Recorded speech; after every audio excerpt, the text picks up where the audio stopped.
சினிமாவில் சாதிக்கணுங்கிறதுக்காக எங்க ஹீரோ 15 வருஷமா வீட்டுக்கு போல அர்ப்பணிப்போட இருந்திருக்காரு. எல்லாம் நினைச்சீங்கன்னா இன்னைக்கு சிஎம் பார்க்கலாம் அவரை. நீங்க கொண்டு போய் அதை சேர்த்துட்டீங்கன்னா அதை சிஎம் பார்த்துருவாரு. கண்டிப்பா இந்த படம் உங்களை பிடிச்சிருக்கும்னு நினைக்கிறேன். அண்ட் நான் முன்னே சொன்ன மாதிரி செந்திலோட வாழ்க்கையில ஒரு 5% தான் நாங்கள் இதில் காட்டியிருக்கோம். பட் இன்னும் நிறைய இருக்கு. அது நீங்க செந்தில் கிட்ட கேட்டீங்கனாலே நிறைய விஷயங்கள் சொல்லுவார். இன்னும் அவர் எவ்வளவு கஷ்டப்பட்டார் எல்லாமே. ஏன்னா இது சினிமாக்காக நம்ம ஒரு விஷயம் பண்ணும்போது அதுக்கான சில மாற்றங்கள் பண்ண ஒரு விஷயம். இந்த மாதிரி ஒரு சின்ன படங்கள், நிறைய உண்மை சம்பவங்கள், நமக்குள்ள காணாம போற விஞ்ஞானிகள் ஆகட்டும், திறமை உள்ளவங்களாகட்டும், அவங்கள வெளில எடுத்துட்டு வரக்கூடிய எந்த ஒரு விஷயமா இருந்தாலும் ஆடியன்ஸ்க்கு நல்லா போய் சேரணும் அப்படின்றது என்னோட பர்சனல் இன்ட்ரெஸ்ட். ஸோ அதுக்கான எடுத்த முயற்சி தான் இது. ஸோ இதுக்கு கண்டிப்பாக எல்லாரோட சப்போர்ட் தேவை. இதில் எங்களுக்காக இந்த படம் பண்ணி கொடுத்த சார்லி சார்க்காகட்டும், அவரோட கதையை பண்ண ஒத்துக்கிட்ட Senthil, Uday, Jagan, music director DK, Vishnu, DOP, மற்ற எல்லா ஆக்டர்ஸ் எல்லாருக்குமே வந்து நான் பெரிய தேங்க்ஸ் சொல்லிக்கிறேன். ஏன்னா இது பெரிய பட்ஜெட்டில் பண்ணல, ரொம்ப சின்ன பட்ஜெட்டில் அவங்க எல்லாருமே இதை ஒரு சின்ன ஒரு ஃபேமிலி ப்ராஜெக்ட் மாதிரி தான் எடுத்து பண்ணாங்க. ஸோ அதுக்கு கண்டிப்பாக ஆடியன்ஸோட சப்போர்ட் இருந்தால் மட்டும்தான் இந்த படம் வந்து நல்லா ரீச் ஆகும், நல்லா பேசப்படும். இந்த மாதிரி நிறைய படங்களும் எடுக்கிறதுக்கு எங்களுக்கு ஒரு சின்ன ஒரு என்கரேஜ்மெண்ட் இருக்கும். So we will do that. Thank you so much.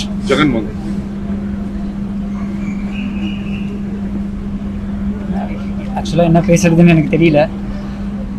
இது எங்களோட ரொம்ப வருஷ கனவு. உண்மையிலே சொல்லணும்னா செந்தில் என்ன வாழ்க்கை மாதிரி தான் எங்கள் வாழ்க்கையும். நான், உதய், அப்புறம் விஷ்ணு கேமராமேன், நாங்கள் 3 பேரும் இந்த ப்ராஜெக்டை ஸ்டார்ட் பண்ணும்போது, மச்சான் நீ தான் டேரக்டர், நான் தான் ஆர்டிஸ்ட்டு, நீ தான் கேமராமேன் இப்படின்னு ஸ்டார்ட் பண்ணோம். ரொம்ப ஸ்ட்ரகிள் வந்துச்சு. அதெல்லாம் முன்னாடியே சொன்ன மாதிரி இன்றைக்கி இந்த படம் உங்கள் முன்னாடி ப்ரெசென்ட் பண்ணியிருக்கோம். ஏதாவது குறை இருந்தால் மன்னிச்சிருங்க, கொஞ்சம் நேரம் இருந்தால் கொஞ்சம் நல்லா எழுதுங்க. Thank you so much. Thank you so much. Response நல்லா கொடுத்தீங்க. ப்ரெஸ்ஸில் நிறைய பேர் விஷ் பண்ணீங்க. அது ரொம்ப உன்னிப்பாக கவனிக்கிறதுக்கு ரொம்ப நன்றி. அப்படி டெக்னீஷியன்ஸ் எல்லாம் உன்னிப்பாக கவனித்து நீங்கள் கொடுக்குற கமெண்ட் வந்து எங்களுக்கு ரொம்ப ஹெல்ப்ஃபுல்லாக இருக்கும் ஃப்யூச்சர்லேயும்.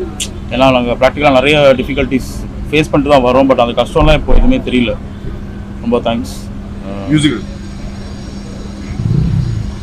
ரொம்ப நன்றி. இந்த படத்துக்கு ரொம்ப ஒரு முக்கியமான சப்போர்ட் கொடுங்க. ஏன்னா இந்த மாதிரி கதைகள் தமிழ் சினிமாவுக்கு ரொம்ப ரொம்ப அவசியம். வேறு கதைக்களம், வேறு வேர்ல்டை வந்து நம்ம இங்கே ஆடியன்ஸ்க்கு காட்ட வேண்டியிருக்கு. சின்ன படங்களாக இருந்தாலும் சப்போர்ட் பண்ணிங்கன்னா இந்த மாதிரி வேறு நிறைய டைரக்டர்ஸ் ஹெல்ப்ஃபுல்லாக இருக்கும். Thank you much sir. வாங்க. இங்கே வந்திருக்க எல்லாருக்கும் ரொம்ப நன்றி. அனைத்து மீடியாக்களுக்கும்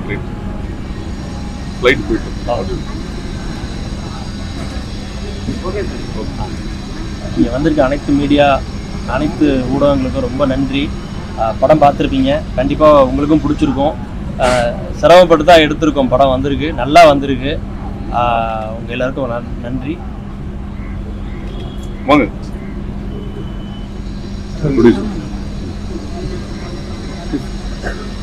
எல்லாருக்கும் வணக்கம். எல்லாருக்கும் வணக்கம். இது எங்களோட ஃபர்ஸ்ட் படம் நல்லா வந்திருக்கு. நீங்கள் பார்த்துட்டு உங்களோட ரிவ்யூ நல்லபடியாக சொல்லுங்கள். அந்த படத்தில் நடிச்சு கொடுத்த சார்லி சார், அப்புறம் எங்கூட இன்னும் அவங்க கூட சேர்த்துக்கிட்ட Suriya sir, producer Madras stories, அப்புறம் என்னோட டேரக்டர், அப்புறம் டிஓபி, ஹீரோ விநாயகர் சார், அப்படி அவங்க ஒர்க் பண்ண அசிஸ்டன்ட் டேரக்டர் எல்லாத்துக்குமே ரொம்ப தேங்க்ஸ். இது எங்கள் ஊர்லேருந்து ரொம்ப சப்போர்ட் பண்ணாங்க. பண்ண போய் தான் இந்த படம் வந்து இந்த அளவுக்கு வந்து ரீச் ஆகிருக்கு. முழு முயற்சி வந்து ஃபஸ்ட் என்னோட நண்பன் இயக்குனர் உதயகுமார் தான். இந்த படத்துக்கு நீங்கள் முடிஞ்ச அளவுக்கு உங்களால் நல்லா சப்போர்ட் கொடுங்க. தேங்க்யூ. செந்தில்,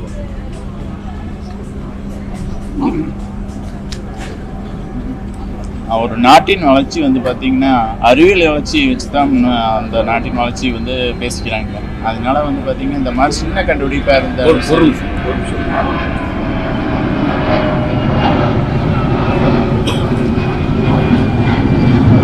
இந்த செந்தில் தான் ரியாலிட்டி ஹீரோ. இவர் தான் தன்னுடைய ஆராய்ச்சி கண்டுபிடிப்பு அங்கீகாரத்திற்காக வெயிட் பண்ணிக்கிட்டு இருக்கிறாங்க. அது வந்து பார்த்திங்கன்னா ஒரு நாட்டின் வளர்ச்சி வந்து அந்த நாட்டில் இருக்க அறிவியல் வளர்ச்சி வச்சு தான் ஒரு பரவலாக பேசப்படுது. இப்போ வந்து பார்த்திங்கன்னா இந்த மாதிரி அடித்தள கண்டுபிடிப்பாளர்களுக்கு வந்து ஒரு சங்கம் நாங்கள் வச்சு நடத்திட்டு இருக்கிறோம். அதில் வந்து பார்த்திங்கன்னா எங்களை மாதிரி சின்ன சின்ன கண்டுபிடிப்பாளர்கள்லாம் வந்து அதை எடுத்துகிட்டு வந்து கவர்மெண்ட் வந்து அங்கீகாரம் பண்ணி அதை நடைமுறைப்படுத்தணும் அப்படிங்கிறது எங்களுடைய வெகுநாளத்த கோரிக்கையாக இருக்குது. அதை வந்து சமூகத்தில் வந்து இந்த மாதிரி ஒரு படம் பண்ணி அது சார்லி சார் அறிமுகமானவர். இவர் ஒன்று தான் எனக்கு தெரிஞ்ச சினிமாவில் அறிமுகமானவர். அமர்கலம் படத்துல இருந்து இவர் எனக்கு சின்ன வயசுலேருந்து சார்லி அப்படின்னா எனக்கு தெரியும். இப்போ இவங்கெல்லாம் வந்து ஒரு ஹீரோ மாதிரி இப்போ தான் எனக்கு அறிமுகம் ஆயிருக்காங்க. அதனால வந்து பார்த்தீங்கன்னா இவங்க எங்களை மாதிரி இருக்கிறவங்களாம் வெளி உலகத்துக்கு கொண்டு வந்து காட்டுறதுனால இவங்களுக்கெல்லாம் ரொம்ப ரொம்ப நன்றி சொல்ல கடமைப்பட்டிருக்கேன். ரெண்டாவது வந்து பார்த்தீங்கன்னா இந்த மாதிரி எங்களை மாதிரி இருக்கிறவங்களுக்கெல்லாம் வந்து அரசு வந்து ஒரு முன்னுரிமை கொடுத்து அந்த பிரச்சனையை வந்து நேரில் கையாண்டு இப்போ வந்து இங்கே 5% தான் காமிச்சிருக்காங்க, இன்னும் நிறைய இருக்குது. அதெல்லாம் நீங்கள் நேரில் வந்து பார்த்தீங்கன்னா எங்களுடைய நிலைமை எப்படி இருக்குது, நாங்கள் எப்படி இருக்கிறோம், அந்த பிரச்சனைக்கு உண்டான இடம்லாம் எப்படி இருக்குது அப்படிங்கிறத நீங்கள் பப்ளிக்கில் வந்து நேரில் வந்து பார்த்தீங்கன்னா உங்களுக்கு முழுசாக தெரிய வருது. அதனால நீங்கள் நேரில் வந்து எங்கள் வீட்டு நாங்கள் பண்ணிக்கிறதெல்லாம் நேரில் பார்ப்பீங்கன்னு நாங்கள் நம்புகிறேன். அதனால கொஞ்சம் இந்த அரசாங்கம் கவனத்துக்கு கொண்டு போகிறதுக்கு மீடியா நீங்கள் தான் வந்து உதவி பண்ணணும். நன்றி. சரண்யா.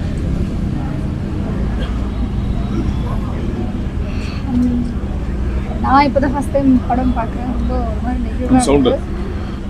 ரொம்ப ஹாப்பியாக இருக்குது. டீமோட இந்த படத்தை உங்கள் முன்னாடி ப்ரெசென்ட் பண்ணிட்டோம். அதுக்கப்புறம் உங்களோட சப்போர்ட் தான். டீமாக நிறைய எஃபர்ட் போட்டிருக்கோம். Thank you Charlie sir. நீங்கள் இந்த படத்துக்கு வந்ததுக்கப்புறம் எங்களுக்கு இப்போ படத்தில் ஒரு ஒரு அறிமுகம் ஓகே அப்படின்னா எங்களுக்கு சப்போர்ட் பண்ணியிருக்கீங்க. Thank you. Surya sir, Uday already நான் தேங்க் பண்ண மாதிரி எல்லாருக்கும் ரொம்ப நன்றி. இப்போ நீங்கள் தான் இது உங்களுக்கு எப்படி இருக்கோ அதை ரொம்ப அழகாக எடுத்துகிட்டு போகணும். நாளைக்கு ஆகால வருது. ஸோ உங்கள் எல்லாரோட சப்போர்ட்டும் தேவை. இந்த வாழ்வியல் இது எவ்வளோ தூரம் உங்களுக்கு கடத்த முடியுமோ அதை நிறைவாக செஞ்சுருக்கோம் அப்படின்னு நம்புகிறோம். Hope you all like it. Thanks. Thank you so much. நன்றி, ரொம்ப நன்றி. எப்படியோ ஒரு வழியாக நாங்கள் இந்த படத்தை கொண்டு வந்துட்டோம். இதுக்கப்புறம் நீங்கள் தான் கொண்டு போகணும். உங்களை ரொம்ப நம்புகிறோம். நீங்கள் இதை கண்டிப்பாக கொண்டு போவீங்க நம்புகிறோம். ரொம்ப தேங்க்ஸ்.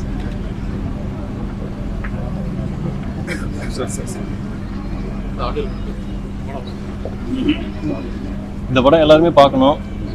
இந்த படம் ஓடிடியில் வந்தது இன்னும் ஒரு நல்ல ஒரு விஷயமா இருக்கும். எல்லாருமே போய் ரீச் ஆகும் நம்புகிறோம். தேங்க்யூ.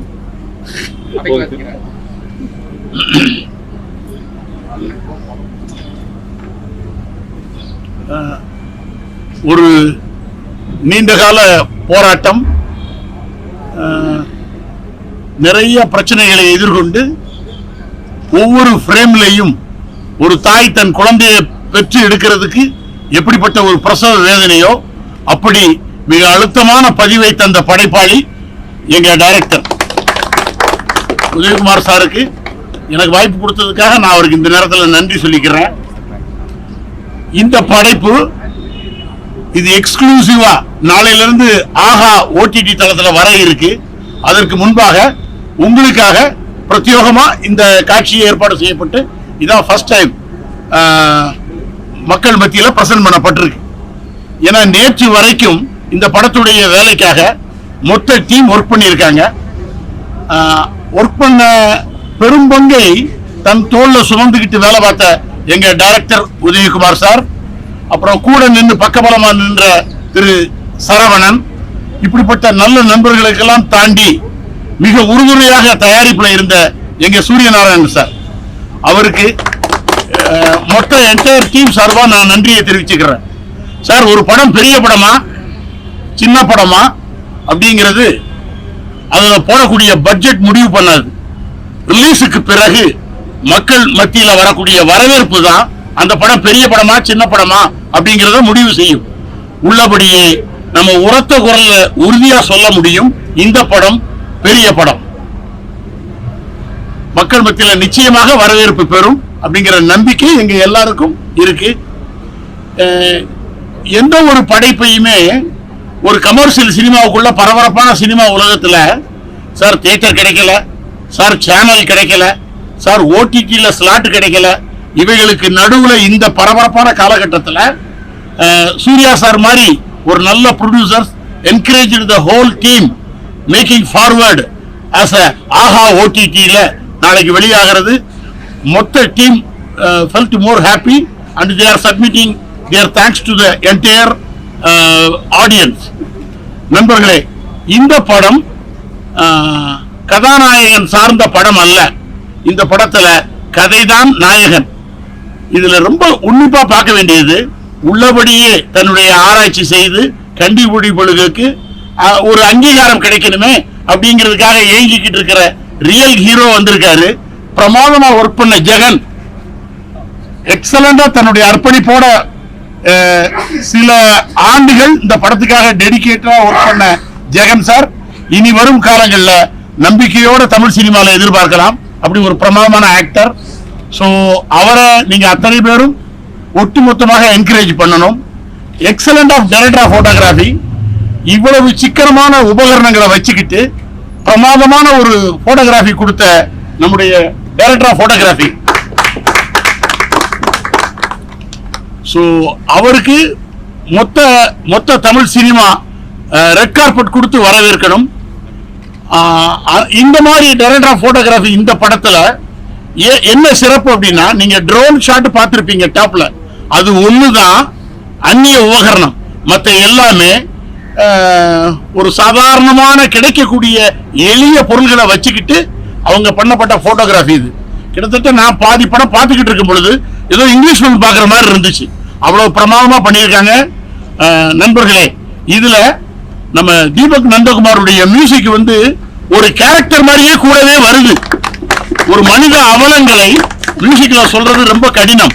மென்மையான உணர்வுகளை லைட்டா போட்டு அடிச்சிடலாம். இது அவ்வளவு பிரமாதமா பண்ணியிருக்கிறார் மியூசிக் டைரக்டர். எங்க இருக்காரு? வாங்கண்ணா.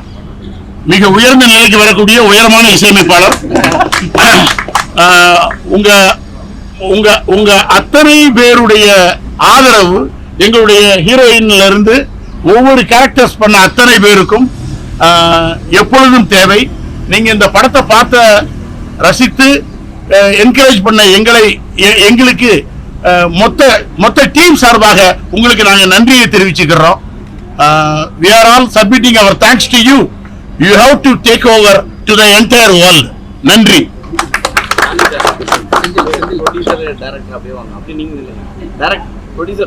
அண்ணா வாங்கண்ணா. ப்ரொடியூசர் டைரக்டர் வாங்க. யதார்த்தமா வாழ்த்துக்கள் முதல்ல. ஏன்னா தமிழ் சினிமால ஒரு ஹீரோனா இப்படிதான் இருக்கணும், அப்பதான் உங்களுக்கு வாய்ப்பு வந்து இதுவாகும், நம்மளுடைய படமும் வந்து வெளியில கலெக்ஷன் ஆகும்வாங்க. ஆனால் நீங்கள் 3 பேர் சேர்ந்து ஒரு புதுமுகத்தை இறக்கிருக்கீங்க. அவரும் நல்ல நடிப்பு கொடுத்துருக்காரு. எப்படி முதல்ல அவர் செலக்ட் பண்ணீங்க அவர் ஹீரோவா? அவர் ஹீரோவை தாண்டி என்னுடைய நண்பர். அவர் எனக்கு ஒரு 15 வருஷமா எனக்கு க்ளோஸ் பண்ணான். அவன் நடிக்கணும் ரொம்ப முயற்சி பண்ணி கிட்டத்தட்ட இன்னும் வரைக்கும் அவன் பார்த்தீங்கன்னா இன்னும் வீட்டுக்கு கூட அவன் போகலை. 15 வருஷமா வீட்டுக்கு போகாமல் சினிமாவில் நடிச்சு நான் ஹீரோவாக நடிச்சுதான் நான் ஆகணும் அப்படின்ட்டு இருந்து இன்னைக்கு அவன் இருக்கான். அதனால அவனுக்கு அதை பண்ணணும். எனக்கு நிறைய அவன் பண்ணியிருக்கான். அதனால அவனுக்கு நான் அதை பண்ணணும் அப்படின்னு தோணுச்சு. அந்த கேரக்டருக்கு அவன் கரெக்டாக இருப்பான் அப்படிங்கிறது எனக்கு தோணுச்சு. அது கரெக்டாக அது அவன் வேலையை கரெக்டாக செஞ்சிருக்காப்புல. சினிமாவில் சாதிக்கணுங்கிறதுக்காக எங்க ஹீரோ 15 வருஷமா வீட்டுக்கு போல அர்ப்பணிப்போட இருந்திருக்காரு. ரொம்ப நேரம் ஆயிருமேங்கிறதுக்காக ஷார்ட் ஆக்கி பரவாயில்லையா? வாங்க.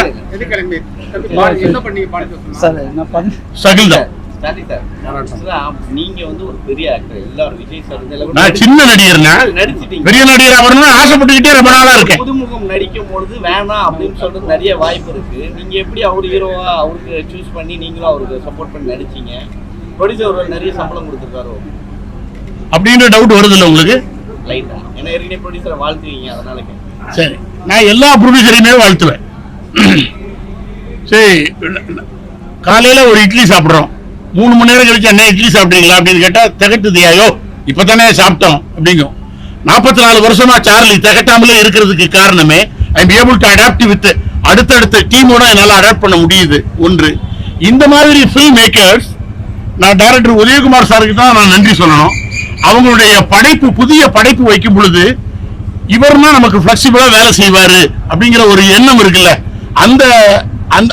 அந்த எண்ணம் தான் என்னை இந்த மாதிரி நல்ல படங்கள்ல இடம்பெறதுக்கு ஒரு வாய்ப்பா இருக்கு. ஸோ நான் அந்த மாதிரி படைப்பாளிகளுக்கு தான் நான் நன்றி சொல்லணும். 15 வருஷமா அவர் வந்து வீட்டுக்கு போகாம ஹீரோவா ட்ரை பண்ணாங்க. சரிங்களா, அட்லீஸ்ட் ஒரு படத்துல ஒரு மியூசிக் டைரக்டர் ஒரு பாட்டுக்கிட்டு கொடுத்து ஒரு லவ் சாங் கொடுத்துருக்கலாம். 15 வருஷமான கனவுல சேர்ந்துருக்குல்ல.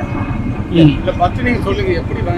இதுக்கு நான் சொல்லிடுறேன். ஆக்சுவலா இந்த கதை வந்து என்ன ஹீரோ ஆக்குறதுங்கிறது ஒரு விஷயம். அது வந்து நண்பர்கள் நாங்கள் பண்ணது. இன்னொன்று என்னன்னா, நம்ம செந்தில் அப்படிங்கிற ஒருத்தர் வந்து அவரோட முயற்சியை இங்கே கொஞ்சம் நம்ம வெளியில கொண்டு வரணும். இந்த மாதிரி நிறைய பேர் கஷ்டப்பட்டுட்டு இருக்காங்க. ஏன்னா ஒரு விஷயம் கண்டுபிடிக்கிறதுங்கிறது அதுக்காக இப்போ நான் வந்து சினிமாக்காக 15 வருஷம் வீட்டுக்கு போகல அப்படிங்கிறது ஒரு விஷயம் இருக்கு. ஏன் போகலன்னு கேட்டீங்க, அது என்னன்னா எனக்கு சொந்த ஊர் தூத்துக்குடி. ஆமா, இப்போ வந்து எங்க பேரண்ட்ஸே எங்க இருக்காங்கன்னு எனக்கு தெரியாது. ஸோ அதனால அந்த விஷயத்த வந்து நம்ம அப்புறமா ஆமா சரி. அதனால இப்போ என்னன்னா நான் இதுக்கு வரேன். செந்தில்ங்கிற ஒருத்தரோட இப்போ நான் சினிமாவுக்கு ட்ரை பண்ணி இத்தனை வருஷம் போனதுனால இப்படி ஒரு விஷயம் நடந்தது. அவர் வந்து அதே மாதிரி நிறைய விஷயங்கள் அவர் வாழ்க்கையை என்னை மாதிரி அவர் நிறைய நாட்களை இழந்துட்டு ட்ரை பண்ணி ஒரு விஷயம் அதுக்கான அங்கீகாரம் கிடைக்கலங்கிற ஒரு விஷயத்துக்கு விரக்தியாகி ஒரு விஷயம் பண்ணியிருக்காருன்னு தெரியும் போது அது நம்ம கூட ரிலேட் ஆகுது. ஆக்சுவலா பாதை வேறையா இருக்கலாம், ஆனா வழி ஒண்ணுதான். ஸோ அதனால அவருக்காக இந்த விஷயம் ஒன்று பண்ணணும்னு நாங்கள் நினைச்சோம், பண்ணிட்டோம். ஹீரோவும் டைரக்டரோட கனவு என்னன்னா தான் இருக்கும். ஏன்னா படம் வந்து பெரிய ஸ்கிரீன்ல வந்து மக்கள் பார்க்கணும், கண்டிப்பா அந்த கதை நினைச்சுதான் கதை எழுதியிருப்பாங்க. நீங்க வந்து ஓடி ரிலீஸ் பண்ணும்போது உங்களுக்கு என்ன தோணுது? சார் எங்களுக்கும் ஆசை தான் சார். நாங்கள் நடித்த படம் வந்து தியேட்டரிக்கலா வரணும் அப்படிங்கிறது எல்லாருக்குமே, யார் படம் பண்ணாலும் அவங்களுக்கு வந்து அந்த ஆசைகள் இருக்கு. ஏன்னா நம்ம ஆனா இன்னைக்கு நம்ம ஒரு ஸ்கிரீன்ல தான் படம் பார்த்துருக்கோம். நாங்க இந்த முயற்சியை முயற்சியா நாங்க எடுத்துட்டு இதை நாங்க இதுக்கு நீங்க என்ன வரவேற்பு கொடுக்குறீங்களோ வச்சு அடுத்த படம் நாங்க கண்டிப்பா எங்களால முடிஞ்சு நாங்க முயற்சி பண்ணி தியேட்டருக்கு கொண்டு வர நாங்க ட்ரை பண்ணுவோம்.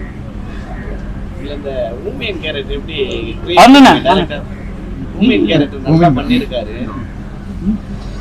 அவரும் இது நீங்க தான் சொல்லுங்க. படத்துல தான் ஊமியன் கேரக்டர் நல்லா பேசுவார்.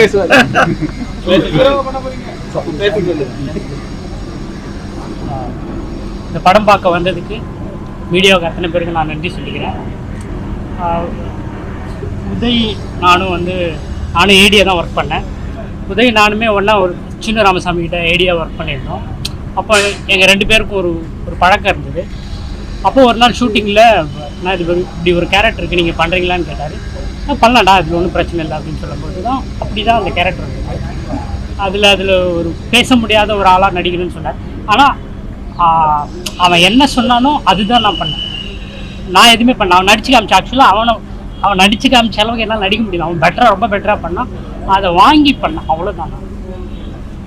நீங்கள் சொல்லுங்கள், இந்த படம் கதை சொல்லும் போதே ஹீரோ புது முகம், தெரியாத முகம், நீங்கள் பணம் போட போகிறீங்க, உங்களுடைய எப்படி அந்த தைரியம் வந்தது? போட்ட பணம் எடுக்க முடியுமா முடியாதா அப்படின்ற இது இல்லாமல் ஒரு நல்ல படைப்பை கொடுத்துருக்கீங்க, ஒரு நல்ல ஹீரோவையும் அறிமுகப்படுத்திருக்கீங்க. எப்படி முன் வந்தீங்க இது பண்ணலாம் அப்படின்னு சொல்லிட்டு? இது சினிமாக்கான லவ் தான் நான் சொல்லுவேன். ஏன்னா நான் அசிஸ்டன்ட் டைரக்டராக இருந்திருக்கேன். நான் கௌதம் மேனன் கிட்ட 7 வருஷம் ஒர்க் பண்ணேன். அதுக்கப்புறம் ஓடிடி பிளாட்ஃபார்ம்ஸில் ஹிட் பண்ணியிருக்கேன். ஸோ அங்கே பண்ணும்போதுமே முயற்சிகளாக புது டைரக்டர்ஸ்க்கு என்ன நம்ம ஒரு ஏடியா இருந்திருக்கும், நமக்கு அதோட கஷ்டங்கள் தெரியும். ஸோ புது டைரக்டர்ஸ்க்கு நிறைய ஆப்பர்ச்சுனிட்டி கொடுக்கணும் தான் Z5ல நாம் இனிஷியல் டேஸில் பண்ண ஷோஸ் ஆகட்டும் சரி, மற்ற பிளாட்ஃபார்ம்ஸில் பண்ண ஷோஸ் ஆகட்டும் சரி, அதை ட்ரை பண்ணோம். அதே தான் மெட்ராஸ் ஸ்டோரிஸ் அப்படின்னு ஒரு கம்பெனி ஆரம்பிச்சு இதை தான் பண்ணணும்னு முடிவு பண்ணோம். எல்லாமே நியூ கமர்ஸ் வச்சு நம்ம நல்ல கதைகளை சொல்லணும் அப்படின்னு அப்படி ஆரம்பிச்சது தான் புர்கா. நான் முன்ன சொன்ன மாதிரி இது 2வது படம் இவங்க எடுத்துகிட்டு ஒரு 5 days 10 days ஷூட் பண்ணி எடுத்துகிட்டு வந்தாங்க. ஃபுட்டேஜ் எடுத்துகிட்டு காட்டும்போது நிறைய கதை கேட்டேன். கதை சின்ன லைனாக தான் கேட்டோம், ஒரு 1/2 hour தான் பேசியிருப்போம். பட் அந்த ஃபுட்டேஜை பார்த்த உடனே, விஷுவல் பார்த்த உடனே, சார்லி சார் எல்லாமே இருந்தாங்க, இவங்க பர்ஃபார்மன்ஸ் எல்லாம் பார்த்த உடனே சரி இதில் ஒரு உயிர் இருக்குது அப்படின்றது ஒரு விஷயம் தெரிஞ்சது. அதை தாண்டி it's based on a true story அப்படின்னும் போது நம்மளோட தேவைக்கான இந்த மெட்ராஸ் ஸ்டோரிஸ் என்ன பண்ணணும்னு நினைக்கிறதோ அந்த தேவைக்கான ஒரு ஸ்கோப்பில் இருக்கிறதுனால சரி இந்த படம் எடுக்கலாம் அப்படின்னு சொல்லிட்டு we decided. But it's a long journey. கிட்டத்தட்ட 2 வருஷம் நாங்கள் படம் எடுத்து முடிச்சே 1.5 வருஷம் கிட்ட ஆகுது. எடுத்து நாங்கள் நிறைய ட்ரை பண்ணோம், தியேட்டர் போகணும் எல்லாமே ட்ரை பண்ணோம். பட் அன்ஃபார்ச்சுனேட்லி நிறைய சப்போர்ட் எல்லாமே அப்போ கிடைக்கல. அப்புறம் கடைசியாக இப்போ ஆஹா ஓகே சொன்னதுக்கப்புறம் சரி ஓகே இதுக்கப்புறம் நம்ம டிலே பண்ணக்கூடாது, எடுத்த விஷயம் வெளில வந்துடணும் அப்படின்றதுக்காக. ஏன்னா இன்னொரு படம் பண்ணியிருக்கோம், கிணறுன்னு அகைன் குட்டி பசங்களை வச்சு ஒரு படம் பண்ணியிருக்கோம். அதுவும் ரொம்ப புது டைரக்டர், புது மியூசிக் டைரக்டர், புது டிஓபி அப்படி தான் பண்ணியிருக்கோம். ஸோ இந்த நியூ கமர்ஸ்க்கான ஒரு ஸ்கோப் கொடுக்கக்கூடிய ஒரு ஸ்பேஸில் நம்ம இருக்கணுன்றதுக்காக ட்ரை பண்ணுறது தான். அஃப்கோர்ஸ் இதில் லாஸ் அண்ட் கெயின் எல்லாமே இருக்கும். பட் அதை மீறி நம்மளோட ஸ்ட்ரென்த்துக்கு என்ன பண்ண முடியுமோ அதை பண்ணணும் அப்படின்றது தான் எங்களோட. ஸோ அந்த இதில் லைன்மேன் இந்த டீம் கொடுத்துருக்கு, இதே டீம் லைன்மேனாக திரும்ப பெருசாக வெளியே வருமா? பெரிய அளவு கண்டிப்பாக வரணும். அதுக்காக தான் இந்த முயற்சி. படைப்புக்கான இதை கொடுப்பீங்க 100%. அவங்க எல்லாருமே உட்காந்து நம்ம பேசும்போது கண்டிப்பாக ஒன்று நடக்கும். ஸோ படமாக கேட்கும்போது இப்போ உதய்கிட்ட இன்னொரு கதையெல்லாம் இருக்குது. உதயம் வெளில பிச் பண்ணிட்டு இருக்கா, எல்லாம் பண்ணிட்டு இருக்கா. நம்மளும் இந்த படங்கள் எல்லாம் முடிச்சா நம்ம திருப்பி கண்டினியூஸாக பண்ணலாம் தான் பிகினிங்லேயே பேசுனது. ஸோ இன்ட்ரெஸ்டிங்கான கதைகள் எல்லாம் வந்ததுன்னா நமக்கு தேவையான நம்மளோட கம்பெனி என்ன நினைச்சோமோ அந்த ஒரு ஸ்பேஸில் இருக்குது அப்படின்னா 100% வில் ஒர்க். நிறைய ரியல் ஸ்டோரிஸில் எல்லாமே இப்போ நீங்கள் பார்த்தீங்கன்னா அமரன் கூட ரியல் ஸ்டோரி தான். பெரிய லெவலில் ஒர்க் அவுட் ஆச்சு. ஏன்னா பெரிய ஆக்டர்ஸ், பெரிய ப்ரொடக்ஷன் எல்லாமே இருக்குது. ஸோ அந்த மாதிரி குட்டி படங்களும் நிறைய. இப்போ நம்ம மலையாள சினிமா பற்றி பேசுகிறோம், நிறைய எதர்ச்சியான கதைகள் இருக்கு அப்படின்னு சொல்லிட்டு. ஆனால் அது இங்கே பெருசாக எடுபடுறது இல்லை, தேட்டருக்கே போறது இல்லை, தேட்டருக்கு யாரும் வாங்குறதே இல்லை. ஆனால் அங்கே ஆடியன்ஸாவே சப்போர்ட் பண்றாங்க. ஆடியன்ஸ் இங்கே அதையும் சப்போர்ட் பண்ண ஆரம்பிச்சாங்கன்னா ஆடியன்ஸ் கிட்டே நிறைய விஷயங்கள் இருக்கு, அவங்க சப்போர்ட் பண்ண ஆரம்பிச்சாங்கன்னா இந்த மாதிரி நிறைய படங்கள் இன்னும் பாக்ஸ்ல இருக்கு, அது எல்லாமே வெளியில வரும். வராம கிட்ட உங்களுக்கே தெரியும் ஒரு 250-300 ஃபிலிம்ஸ் இருக்கு உள்ள. ஸோ அதுல அட்லீஸ்ட் 50-60 படங்கள் நல்ல படைப்புகளாவே இருக்கும். ஆனா ஆடியன்ஸ் சப்போர்ட்காக வெயிட் பண்றாங்க, தியேட்டர் சப்போர்ட்காக வெயிட் பண்றாங்க. ஐ திங்க் பிசினஸாவே எல்லாருமே அதை வேற மாதிரி. எல்லாருக்கும் நன்றி சொன்னீங்க, எல்லா விஷயமும் சொன்னீங்க. ஓகே, படத்துல 2 பெரிய கேரக்டர் நடிச்சிருக்கு, அதித்தி பாலனும் எடிட்டரும். அவரை பத்தி பேசவே இல்லையே, ஏன்? அவங்க என்னோட ஃப்ரெண்ட்ஸ். நம்ம கேட்ட உடனே ஒண்ணுமே கேட்கல. அதித்தி கேட்ட உடனே சரி என்னைக்கு வரணும் என்ன ஏதுன்னு கேட்டாங்க, காலையில வந்தாங்க, நடிச்சு கொடுத்துட்டு அப்படியே போயிட்டாங்க. ஆண்டனி சார் ஃபோன் பண்ண உடனே வந்தாரு, ஏன்னா நான் கௌதம் சாரோட இருக்கும்போது நல்ல பழக்கம். ஃபோன் பண்ண உடனே வந்தாரு, வந்து நடிச்சு கொடுத்துட்டு அப்படியே போயிட்டாரு. டப்பிங்க்கு கூப்பிடுறான்னாரு, நான் ஒரு டப்பிங் கூட கூப்பிடல, அப்போதைக்கு நம்ம முடிக்கணும் அப்படின்னால பண்ணி வச்சுட்டோம், ஏன்னா அவர் பிஸியா இருந்தாரு. அதுக்கப்புறம் நம்ம எதுவுமே பண்ணல, அப்படியே மிக்ஸ் பண்ணி இன்னைக்கு எடுத்துட்டு வந்து ரிலீஸ் பண்ணிட்டோம். அவங்களுக்கு ஆக்சுவலா ரொம்ப பெரிய தேங்க்ஸ், ஏன்னா சின்ன படங்களுக்கு சப்போர்ட் பண்ணுன்ற அந்த ஒரு இது இருக்கிறதே ஒரு பெரிய விஷயம். அதித்தி கேட்கும்போது அவங்க வந்து சின்ன ரோலா எவ்வளவு நேரம் அப்படின்னாங்க. நான் சொன்னேன் இந்த மாதிரி ரொம்ப ஒரே ஒரு சீன் தான், ஆனா 1 டே ஷூட் தான், half a day ஷூட் தான் இருக்கும் டெக்னிக்கலி அப்படின்னு சொல்லும்போது ஒரு நிமிஷம் கூட யோசிக்கவே இல்லை. கண்டிப்பா if it's good story based on true story அப்படின்னா சின்ன டீமை சப்போர்ட் பண்ணுன்றதுக்காக அடுத்த நிமிஷம் வந்துட்டாங்க. ஸோ அந்த மாதிரி எல்லாமே சப்போர்ட்டிவ் தான். படம் எடுக்கும்போது வந்து நீங்க வந்து ஓடிடி தான் ரிலீஸ் பண்ண பாயிண்ட் இருந்ததா? தியேட்டர் போகணும் அப்படின்றது தான் ஐடியா. முந்தானேத்து வரைக்கும் தியேட்டர் போகணுன்றது ஐடியா. ஆஸ் இன் மண்டே வரைக்கும் ஃப்ரைடே வரைக்கும் வச்சுக்கோமே. ஆஹா ஓகே பண்ணதுக்கு அப்புறம் சரி நம்ம இதுக்கப்புறம் நம்ம தியேட்டர்ல ட்ரை பண்ணோம், ஏன்னா நிறைய பேரை போய் ட்ரை பண்ணோம், ப்ரொடியூசர்ஸ் ட்ரை பண்ணோம். எல்லாருமே என்ன சொல்லிட்டாங்க, சின்ன படம்ப்பா கலெக்ட் பண்ணாதுப்பா, ஆடியன்ஸ் வர மாட்டாங்கப்பான்ட்டாங்க. ஸோ அவங்களே ஒரு மைண்ட் செட்ல இருக்காங்க. பட் சின்ன படங்களா இருந்த படங்கள் தான் இன்னைக்கு பெருசா இருக்கு. ஒரு டாடா வரும்போது அன்னைக்கு கவின் புதுசோ இல்ல அது சின்ன படமோ சின்ன டைரக்டரோ இருந்தாலும் அது ஹிட் ஆன உடனே பெருசாச்சு. அதுக்கான ஒரு ஸ்கோப் கிடைச்சதுன்னா இந்த படமும் அந்த மாதிரி ஒரு இடத்துக்கு வந்திருக்கும் நாங்க ஆசைப்பட்டோம். இல்ல பெரிய படங்களே ஓடுது கிடையாது இப்போ சுத்தமா. கரெக்ட், ஆடியன்ஸ் 0% கூட தான் இருக்கு. சரிங்களா, அதுதான் கேக்குறேன். ஏன்னா இது நல்ல படத்தை வந்து தியேட்டர்ல ரிலீஸ் பண்ணிக்கலாம், இன்னும் நல்லா இருந்திருக்கும். சப்போர்ட் இல்லைன்றனா யாருமே வந்து சப்போர்ட் பண்ணல. ஏன்னா யாருமே வந்து நாங்க போய் தியேட்டருக்குன்னு கேட்கும்போது பிசினஸ் பண்ணாது, நாங்க 30 லட்சம் போட்டு ரிலீஸ் பண்ணாலும் எங்களுக்கு கிடைக்காது அப்படின்னாங்க. சரி ஓகே நம்ம என்ன பண்ணோம், இன்னைக்கும் லாஸ்ட்ல தான் இந்த படம் வெளில வருதுன்னு வச்சுக்கோங்க. பட் நல்ல விஷயம் நம்ம எடுத்துட்டு வந்துடணும், இதை வெளில வச்சிருக்க கூடாது. அட்லீஸ்ட் நம்மளால முடிஞ்ச ஒரு அந்த கெப்பாசிட்டி ஸ்ட்ரென்த் இருக்கு, ஸோ எடுத்துட்டு வரலாம் அப்படின்னு எடுத்துட்டு வாங்க. அடுத்த வாரம் திரையரங்குக்கு வரும் பொழுது அப்படின்னு சொல்றாங்கன்னு வச்சுக்கோங்களேன், அதுவும் நாங்கள் நம்பிக்கையோட வெயிட் பண்ணுவோம். சரி, இதுக்கும் முன்னாடியே ஒரு அட்வான்ஸ் யதார்த்த நாயகன் ஜெகனுக்கு போட்டு வச்சு, ஏன்னா படம் நல்லா தான் இருக்கு, நல்லா நடிச்சிருக்காங்க. ஏன்னா இந்த படம் வந்ததுக்கு அப்புறம் எல்லாம் கூப்பிட்டாங்கன்னா உங்களுக்கு பிஸி ஆயிடும். இல்ல இந்த படத்துல யாருமே ஹீரோ அந்த மாதிரி எதுவுமே பண்ணாம எப்ப ஃபோன் பண்ணாலும் ஜெகன் இதை போய் கலெக்ட் பண்ணிக்கோங்கனாலும் போவாங்க. இப்போ உதயக்கு ஃபோன் பண்ணி என்ன சொன்னாலும் சரி உடனே ஓகே சார் செய்யறேன் சார் தான் சொல்லுவாங்களே தவிர யாரும் எங்க டீம்ல எல்லாரும் எல்லா வேலையும் செய்வாங்க. ஆமா, எல்லா வேலையும் செஞ்சு அப்படிதான் ஒர்க் பண்ணிருக்கோம். ஸோ இங்க ஹீரோ அந்த மாதிரி யாரையுமே பார்க்கவே இல்லை, அவங்க ஒரு டெக்னீஷியன் அப்படிதான் எல்லாருமே பார்த்திருக்கோம். ஸோ ஐ ஹோப் ஜெகன் வந்து ஒரு பெரிய விஜய் சேதுபதியிலும் பார்க்கல, ரியல்லையும் பார்க்கல. நீங்க எல்லாம் நினைச்சீங்கன்னா இன்னைக்கு சிஎம் பார்க்கலாம் அவரை, நீங்க கொண்டு போய் அதை சேர்த்துட்டீங்கன்னா அதை சிஎம் பார்த்துருவாரு. ரொம்ப ரொம்ப நன்றி. உங்க அத்தனை பேரையும் இந்த இடத்துல இப்படி ஒரு எங்களுடைய மரியாதைக்குரிய ஒரு ஸ்கிரீனிங்க நீங்க வந்து பெருமைப்படுத்தி கொடுத்துருக்கீங்க. இதுல பயன்படுத்தக்கூடிய லாங்குவேஜ் வந்து எங்க தெற்கு மாவட்டங்களில் உள்ள லாங்குவேஜ், சும்மா சினிமாவில் உள்ள கான்வர்சேஷனை உரையாடலை ஒரு இலக்கியமாக படைத்ததுல எங்க தமிழ் செல்வனுக்கு மிக முக்கியமான பங்கு. கோ டைரக்டர், ஆக்டர், இந்த படத்துல ஆக்ட் பண்ணியிருக்காரு. எங்க இதுல இந்த படத்துல ஆக்ட் பண்ணவங்க எல்லாருமே நாங்க சொன்ன உடனே மனமும் வந்து எங்க கூட எங்க டீம்ல இருந்த எங்களுக்கு சப்போர்ட் பண்ண அதித்தி பாலன் அவர்கள், எடிட்டர் ஆண்டனி சார் எங்க கூட ஒர்க் பண்ணியிருக்காருல்ல, என்ன எடிட்டராவா இல்லைங்க ஆக்டராவே அப்படின்னு சொல்ற அளவுக்கு ஆண்டனி சார், இந்த மாதிரி நல்லவர்களுடைய நிறைய பேருடைய ஒத்துழைப்பு தான் இந்த ஒரு எக்ஸலன்ட் ஃபிலிம் அமைகிறதுக்கான ஒரு டீம். ஸோ இதை வந்து மிக பிரமாதமா பிக்சரைஸ் பண்ணி கொடுத்த எங்க director of photography Vishnu sir, அப்புறம் இசையமைப்பாளர் தீபக் நந்தகுமார், இவங்க எங்க டைரக்டர் தான் முக்கியமா ஒவ்வொரு ஃப்ரேமுக்கும் கதாநாயகன். ஸோ இந்த கதாநாயகன் சார்பாக உங்கள் அத்தனை பேருக்கும் எங்களுடைய நன்றி.